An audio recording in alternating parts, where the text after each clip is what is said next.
السلام علیکم ناظرین، میں ہوں محمد ارسل اور آپ دیکھ رہے ہیں سٹی 5 نیوز۔ نئے پاکستان میں تحصیل تاندلیان والا کی کچی آبادیوں میں بسنے والوں کو بنیادی سہولیات و ضروریات نہ مل سکیں۔ نواحی چک نمبر 547 گاف پے کی گلیاں اور بازار تالابوں کا منظر پیش کرنے لگے۔ مکینوں کا پیدل گزرنا بھی محال ہو گیا۔ انتظامیہ خاموش، اہل علاقہ کا اظہار تشویش۔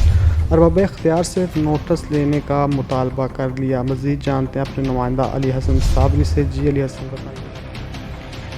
جی، تحصیل تاندلیان والا کے بیشتر دیہات اور چکوک میں بسنے والے عوام جہاں بنیادی ضروریات و سہولیات سے محروم ہیں، وہیں نواحی چک نمبر 547 گاف بے بسی کی تصویر بن چکا ہے۔ چک کی گلیاں اور بازار جہاں تالابوں کا منظر پیش کر رہی ہیں، وہیں یہ جوہر ڈینگی اور مختلف بیماریوں کی بھی آماج گاہ بن چکے ہیں۔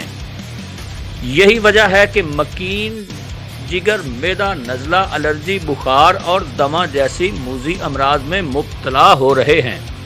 انتظامیہ کی نااہلی کہ وہ کبھی مختلف چکوک میں ڈینگی سے بچاؤ کا اسپرے بھی نہ کر پائے، جس پر اہل علاقہ نے شدید تشویش کا اظہار کرتے ہوئے ارباب اختیار سے فوری نوٹس لینے کا مطالبہ کیا ہے۔ جی، خبروں سے باخبر رہنے کے لیے ہمارا پیج ضرور لائک کریں۔ محمد ارسل کو دیجیے اجازت۔ اللہ نگہبان۔